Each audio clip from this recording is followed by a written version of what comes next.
Hello everybody, यह है class 9th science chapter number 2 का पार्ट नंबर 4 और इस पार्ट में हम स्टडी करने वाले हैं separating the components of a mixture. इससे पहले के पार्ट्स में हमने मिक्सचर के बारे में पढ़ा, बहुत सारे मिक्सचर, होमोजीनियस, हेट्रोजीनियस मिक्सचर। उसके अलावा सॉल्यूशन के बारे में पढ़ा, true solution, suspension and colloidal solution के बारे में पढ़ा। तो ये जो हमारे सॉल्यूशन या मिक्सचर होते हैं, इनमें कुछ कंपोनेंट्स होते हैं, उन कंपोनेंट्स को हम अलग अलग कैसे करते हैं वे इसमें हम पढ़ने वाले हैं। So let's start. We have learned that most of the natural substances are not chemically pure.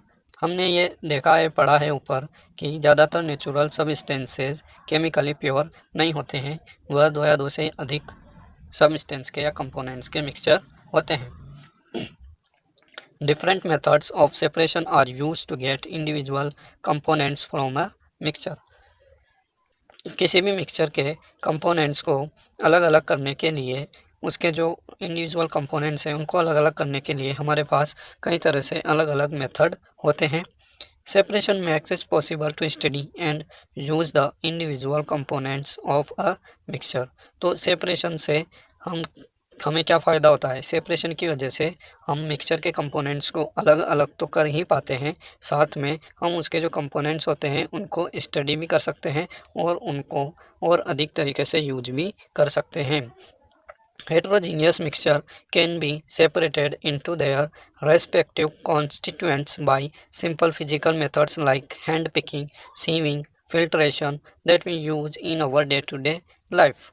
तो जो हेट्रोजीनियस मिक्सचर होते हैं जिनको हमने ऊपर पढ़ा है, और यदि आपने ऊपर का वीडियो नहीं देखा है तो आप आई बटन पे क्लिक करके उस वीडियो को देख सकते हैं, जिसमें होमोजीनियस और हेट्रोजीनियस मिक्सचर के बारे में हमने बताया है। तो हेट्रोजीनियस मिक्सचर में कंपोनेंट्स अनइवनली मिले होते हैं, वो बिल्कुल अच्छे तरीके से नहीं मिले होते हैं। उनको हम कुछ सिंपल फिजिकल मेथड से भी अलग कर सकते हैं, जैसे कि हैंड पिकिंग मतलब हाथ से बीनना। और ये हम देखते हैं हमारे जब घर में हमारी मदर अनाज बीनती है ना, गेहूँ साफ करती है, तो उसमें कंकड़ पत्थरों को वो हाथ से बीनकर अलग करते हैं।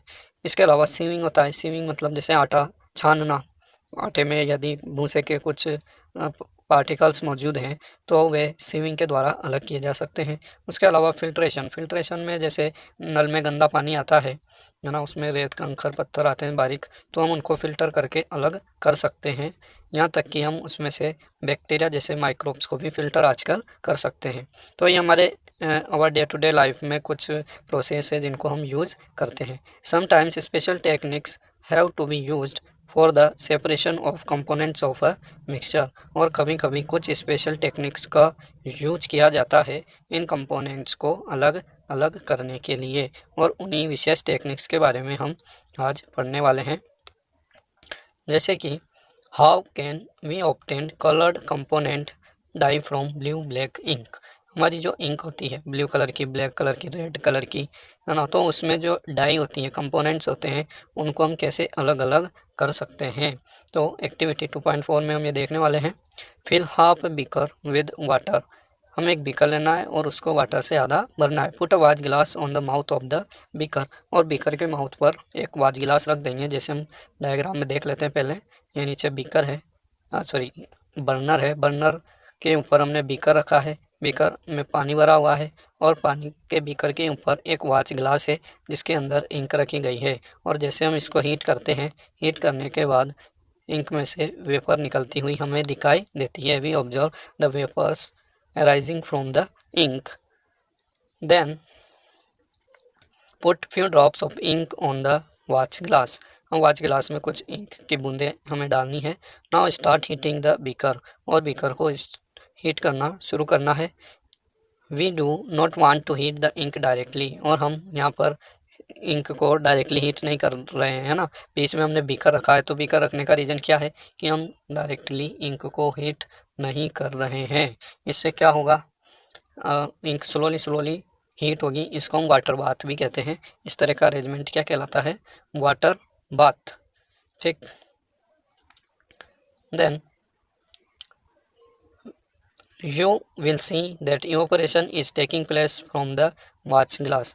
तो हम यहाँ पर क्या देखते हैं कि watch glass में धीरे धीरे evaporation होना शुरू हो जाता है। Continue heating as the evaporation goes on and stop heating when you do not see any further change on the watch glass। तो हम इसको लगातार गर्म करते रहेंगे और तब तक गर्म करेंगे जब तक कि इसमें से वेपर निकलना बंद ना हो जाए। Observe carefully and record your observation. तो आपको अपने ऑब्जर्वेशन को रिकॉर्ड करना है, इसको केयरफुली वॉच करना है।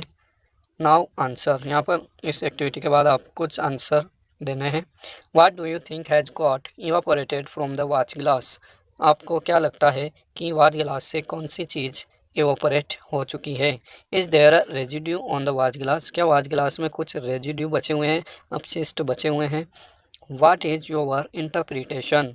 इस एक्टिविटी के बारे में आपका इंटरप्रिटेशन क्या है। आप यहाँ पर क्या चीज़ पता लगा पाते हैं या क्या आप इससे समझ पाते हैं। Is ink a single substance or is it a mixture. क्या इंक एक सिंगल पदार्थ है या ये एक मिक्सचर है। तो हम कह सकते हैं यहाँ पर कि हमारी इंक एक मिक्सचर है और इसमें कई तरह के पदार्थ मिले हुए हैं। We find that ink is a mixture of a dye in water. तो इंक क्या है, डाई इन वाटर का मिक्सचर है, वाटर में डाई का मिक्सचर है।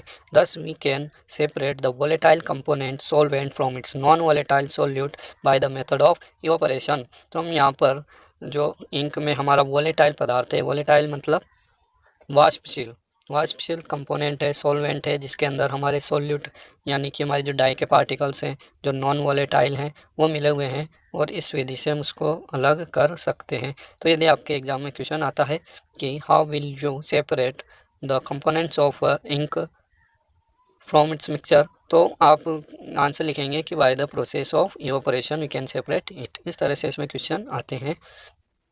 Then our next topic is, या हम कह सकते हैं हमारा नेक्स्ट मेथड है, इसमें हम पढ़ने वाले हैं how can we separate cream from milk.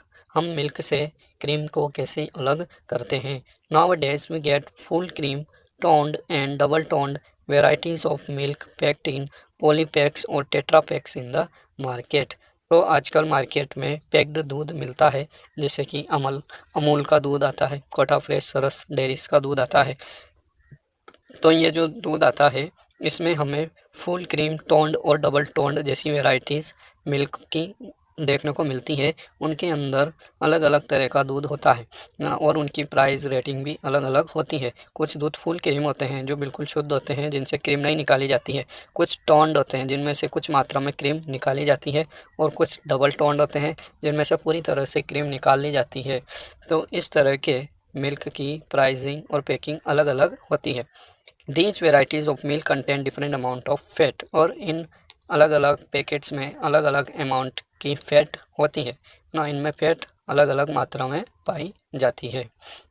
Activity 2.5, take some full cream milk in a test tube. आपको एक बिल्कुल शुद्ध फुल क्रीम वाला दूध लेना है टेस्ट ट्यूब में। Centrifuge it by using a centrifuging machine for 2 minutes, और आपको इसको सेंट्रीफ्यूज करना है 2 मिनट के लिए सेंट्रीफ्यूजिंग मशीन में। अगर आपने नहीं देखा है तो आप यहाँ डायग्राम में इसको देख सकते हैं। Then if a centrifuging machine is not available in the school, you can do this activity at home by using a milk churner used in the kitchen। तो यदि सेंट्रीफ्यूजिंग मशीन आपके पास अवेलेबल नहीं है तो आप घर में आपके जो छाछ बनाने का, लस्सी बनाने का चर्नर होता है, मिल्क चर्नर, उसको भी यूज करके आप ये एक्टिविटी कर सकते हैं। Then if you have a milk dairy nearby, visit it and ask how they separate cream from milk and how they make cheese from milk। और यदि आपके आसपास कोई डेयरी है, मिल्क डेयरी, तो वहाँ पर आप विजिट कीजिए और उससे पूछिए डेयरी वाले से कि वे मिल्क से क्रीम को कैसे अलग करते हैं, है ना। मिल्क से क्रीम को अलग करने के लिए एक मशीन आती है, आप वहाँ पर जाके उसको देख सकते हैं। और ये भी पूछना है कि वे पनीर, मिल्क से पनीर कैसे बनाते हैं। पनीर की सब्ज़ी सभी को पसंद होती है लगभग, है ना। तो पनीर कैसे बनाया जाता है वह भी मिल्क से ही बनता है, उसका भी एक प्रोसेस है। Now answer, what do you observe on churning the milk. Milk को चर्निंग करने पर, चर्निंग का मतलब होता है बिलोना। जैसे हमारी बिलोने की मशीन भी होती है ना, उसमें नीचे एक ऐसे लगा होता है जिससे दूध जो है चर्न होता है, भिगोया जाता है और वह छाछ में और क्रीम में अलग अलग हो जाता है। Explain how the separation of cream from milk takes place. और तो आप को ये बताना है कि मिल्क से क्रीम का सेपरेशन कैसे हो पाता है। Sometimes the solid particles in a liquid are very small and pass through a filter paper. कभी कभी किसी लिक्विड में पार्टिकल्स जो होते हैं वह बहुत छोटे होते हैं और वो फिल्टर पेपर से भी पास हो जाते हैं। For such particles the filtration technique can not be use for separation. तो इसके लिए हम फिल्ट्रेशन टेक्निक को, फिल्ट्रेशन मतलब छानना है ना, छानने की विधि के द्वारा हम उसको अलग नहीं कर पाते हैं सॉलिड पार्टिकल्स को। तो सच मिक्सचर और सेपरेटेड बाय सेंट्रीफ्यूगेशन। इस तरह के मिक्सचर को सेंट्रीफ्यूगेशन के द्वारा अलग किया जाता है। सेंट्रीफ्यूगेशन में क्या होता है वो हम यहाँ पर पढ़ने वाले हैं आगे। The principle is that the denser particles are forced to the bottom and the lighter particles stay at the top when spun rapidly. तो सेंट्रीफ्यूगेशन का जो प्रिंसिपल है उसको आप यहाँ पर नोट कर सकते हैं, प्रिंसिपल ऑफ सेंट्रीफ्यूगिंग मशीन और सेंट्रीफ्यूगेशन। तो इसमें क्या होता है कि जो डेंसर पार्टिकल्स होते हैं, जब सेंट्रीफ्यूगल मशीन में स्पीड के साथ हमारी टेस्ट ट्यूब घूमती है ना, ऐसे उसमें टेस्ट ट्यूब लगी होती है, जब वह घूमती है तो जो डेंसर पार्टिकल्स होते हैं वे नीचे की तरफ चले जाते हैं और जो लाइटर पार्टिकल्स होते हैं वह ऊपर ही रह जाते हैं, है ना। जब उसको हम रेपिडली स्पन करते हैं, स्पन करना मतलब गोल गोल ऐसे गोल गोल उसको घुमाना। देन एप्लीकेशंस, सेंट्रीफ्यूगेशन के क्या क्या एप्लीकेशंस हमारे पास होते हैं। Used in diagnostic laboratories for blood and urine test. आपने देखा होगा डायग्नोस्टिक लेबोरेटरी होती है, आपको कभी बुखार वगैरह आ जाता है तो ब्लड का टेस्ट डॉक्टर लिखते हैं तो लेबोरेटरीज में जाते हैं, उनके पास ऐसी मशीन देखने को हमें मिलती है। Then used in dairies and home to separate butter from cream. Dairies में या फिर घर पर क्रीम और बटर को अलग करने के लिए मिल्क से इस तरह की मशीन का यूज होता है। Then used in washing machine to squeeze out water from wet clothes. ये बहुत अच्छा एग्जांपल है सेंट्रीफ्यूगेशन को समझने का कि वॉशिंग मशीन में जो कपड़े सुखाने वाला पार्ट होता है उस पार्ट में एक जाली नुमा बकेट होती है और उसमें जब हम कपड़े को डालकर उसको घुमाते हैं, चलाते हैं, तो उसका जो पानी होता है वो स्क्वीज आउट हो जाता है, उससे निथर कर छन कर बाहर आ जाता है ना। ऐसा क्यों होता है? क्योंकि जो सेंट्रीफ्यूगेशन फोर्स होता है वह वाटर मॉलिक्यूल्स को बाहर की तरफ धकेलता है। ठीक है। Then how can we separate a mixture of two immiscible liquid. हम दो इमिसिबल लिक्विड्स, इमिसिबल यानी क्या होता है? अघुलनशील, दो तरल, है ना। यहाँ पर दोनों क्या है? हमारे लिक्विड ही हैं, दोनों मटेरियल या कंपोनेंट्स लिक्विड ही हैं लेकिन वे लिक्विड कैसे हैं? इमिसिबल, अघुलनशील, दोनों आपस में घुलनशील नहीं है। तो हम इनको कैसे अलग अलग कर सकते हैं? तो इसके लिए एक्टिविटी है, activity 2.6। Let us try to separate kerosene oil from water using a separating funnel. हम केरोसिन ऑयल को वाटर से यूज करना चाहते हैं by the use of separating funnel. हम सेपरेटिंग फनल को यूज करके उसको अलग करना चाहते हैं। तो पहले आप सेपरेटिंग फनल का डायग्राम देख लीजिए। इसमें एक स्टॉप कॉक लगी होती है और एक कोनिकल आकार में होती है, कॉन की शेप में होती है। ठीक है, सेपरेटिंग फनल। इसमें हमने भर दिया केरोसिन ऑयल एंड वाटर का मिक्सचर। तो इसमें देखिए थोड़ी देर इसको स्टेबल रखने के बाद इसमें दोनों अलग अलग लेयर में आ जाते हैं। केरोसिन जो कि हल्का होता है वाटर के ऊपर लेयर बना लेता है और वाटर नीचे की तरफ लेयर में आ जाता है। Let it stand undisturbed for some time so that separate layers of oil and water are formed। तो फनल में भरने के बाद, सेपरेटिंग फनल में भरने के बाद हम उसको अनडिस्टर्ब छोड़ देते हैं जिससे कि लेयर बन जाए। Open the stop cock of the separating funnel and pour out the lower layer of water carefully. अब हम स्टॉप कॉक को खोलेंगे धीरे धीरे ताकि जो नीचे की लेयर में वाटर है वह धीरे धीरे बाहर आ जाए। Close the stop cock of the separating funnel as the oil reaches the stop cock. और जैसे ही पूरा पानी खत्म हो जाएगा फिर ऑयल रीच करेगा स्टॉप कॉक पर, है ना। स्टॉप कॉक पर ऑयल पहुंच जाएगा तो हमें जल्दी से स्टॉप कॉक को बंद कर देना है। तो इस तरह से आपने देखा कि हम ऑयल और वाटर को सेपरेटिंग फनल के माध्यम से अलग कर पाए हैं। नाउ इसकी एप्लीकेशन देख लेते हैं। सेपरेटिंग फनल की क्या क्या एप्लीकेशन है हमारे पास। To separate mixture of oil and water. Oil and water को तो अलग करने में ये काम आ ही रहा है ना, क्योंकि ऑयल में अगर वाटर मिल जाता है तो वह बिल्कुल भी काम में नहीं ले पाते हम, तो इसको अलग करना बहुत ज़रूरी होता है, और सेपरेटिंग फनल से इसको आसानी से अलग कर सकते हैं। In the extraction of iron from its ore, और मतलब होता है अयस्क, जिसको हम ज़मीन से खोद कर लाते हैं मिनरल ओर को, और फिर उससे हम लोहे को निकालते हैं।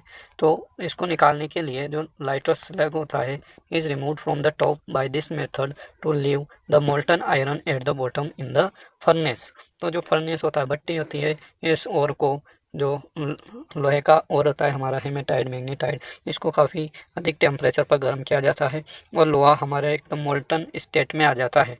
और जो स्लैग होता है, स्लैग वह लाइटर होता है, हल्का होता है और वह टॉप पर रहता है, लेकिन जो आयरन होता है वह मोल्टन आयरन नीचे बैठ जाता है बॉटम में। तो इस तरह से उसमें भी लेयर बन जाती है और इस तरह से सेपरेटिंग फनल के माध्यम से हम उसको अलग अलग कर सकते हैं। The principles is that immiscible liquids separate out in layers depending on their densities. तो हमें यहाँ पर सेपरेटिंग फनल का प्रिंसिपल मिल जाता है, और प्रिंसिपल क्या है कि immiscible liquids separate out in layers depending on their densities, है ना। तो ये छोटे छोटे प्रिंसिपल्स होते हैं जिनको हम बाद में बड़ी क्लासेस में कुछ बड़े बड़े जो इंस्ट्रूमेंट्स होते हैं उनको यूज करने के लिए अप्लाई कर सकते हैं। तो आप ध्यान रखें कि जो इमिसिबल लिक्विड्स होते हैं वे उनकी डेंसिटीज़ के हिसाब से, उनके घनत्व के हिसाब से क्या होते हैं, अलग अलग लेयर्स में सेपरेट आउट हो जाते हैं, जिन्हें हम आसानी से अलग अलग कर पाते हैं by using the separating funnel. Now our next topic is how can we separate a mixture of salt and camphor. तो इस विधि को हम नेक्स्ट पार्ट में पढ़ने वाले हैं। तो आपको ये पार्ट कैसा लगा कमेंट करके बताएं, और यदि आपने चैनल सब्सक्राइब नहीं किया है तो अभी आप उसे सब्सक्राइब कर लें, ताकि आपको समय पर सभी नए अपलोडेड वीडियो की नोटिफिकेशन मिल जाए। Okay, thank you, keep learning and keep watching.